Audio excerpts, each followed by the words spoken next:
Proverbs 16:24 says, "Gracious words are like a honeycomb, sweetness to the soul and health to the body." God's expectations of our words are made clear many times in the Bible. One word could affect another person positively or negatively for the rest of their lives. Noah Webster defines word as account, tidings, message, declaration, purpose expressed. The word word has two different meanings. First, it can be used to describe individual vocal sounds or different written symbols. The second meaning is the blessing and inherent power of the sounds and symbols. The Bible tells us that we must be careful with our words, because when we go to heaven, we will give account for every careless word we speak. Understanding the power that our words have is crucial to living out our everyday lives as a Christian, because our words affect others, shape who we are, and they affect our actions. First, the way we use our words can affect the people around us. 1 Samuel 36 says, "And David was greatly distressed, for the people spoke of stoning him, because all the people were bitter in the soul, each for his sons and daughters.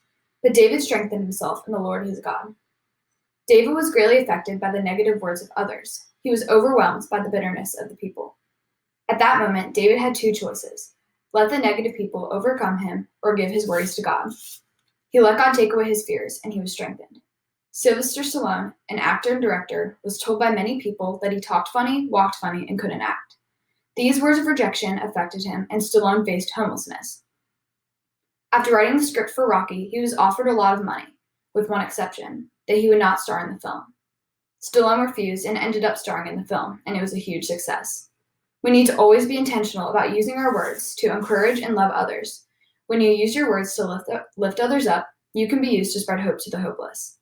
Second, not only do our words affect others, but our words also affect ourselves and who we are. Speaking life to yourself is just as important as speaking life to others. It is a proven fact that we believe what we say about ourselves more than what others say about us. James 3:3-5 says, "If we put bits into the mouths of horses so they will obey us, we guide their whole bodies as well.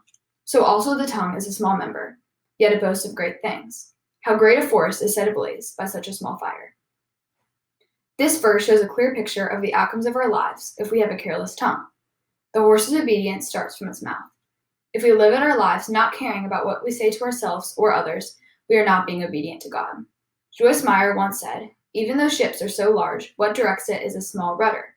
This shows that our tongue steers us in the paths and directions we want or don't want to achieve in life. Our tongue is the base of our bodies, and it determines who we become. We must be careful to not allow it to lead us astray. Lastly, the way we choose to use our words determines the way we will act in the future. When my mom was a teenager, she allowed the words of others to affect her actions for the worse. She grew up in a very body-conscious home. As a child, my mom and her sister would criticize and critique each other's and their own bodies. When my mom was 15, she started to struggle with an eating disorder. These words spoken over her at such a young age helped develop a negative mindset in my mom. When she was in her sophomore year of high school, a modeling agency reached out and invited her to model for them. My mom was so excited and was later told that if she wanted to model, she would have to lose weight. My mom was already underweight, and this comment just encouraged her mentality of "I will never be anything important."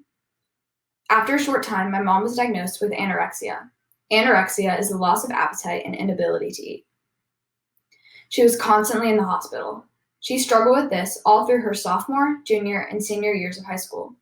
My mom told me that there was a point in this process where she could not imagine her life without an eating disorder, and truly believed she would be this way until she died. People with positive dispositional attitudes follow positive actions. My mom spoke negativity over herself and tricked herself into believing lies, which caused her to struggle through the pain of having an eating disorder. In conclusion, to become a stronger Christian, we must be aware of the power our words have, because our words affect others, who we are, and our actions. We need to always use our words to speak God's truth and love into others. There are two ways to use our words. One leads to health, spiritually and mentally. The other can extinguish both. What we think and believe eventually comes out of our mouths and shows in our lives. In the secular world, a popular belief is that we can say whatever we want. This is false. How can we be a faithful Christian and use our words carelessly when God's view of our words is so clear? Proverbs 15:4 says, "A gentle tongue is a tree of life, but perverseness in it breaks the spirit." Daily we choose to speak death or life. We cannot have both with our words.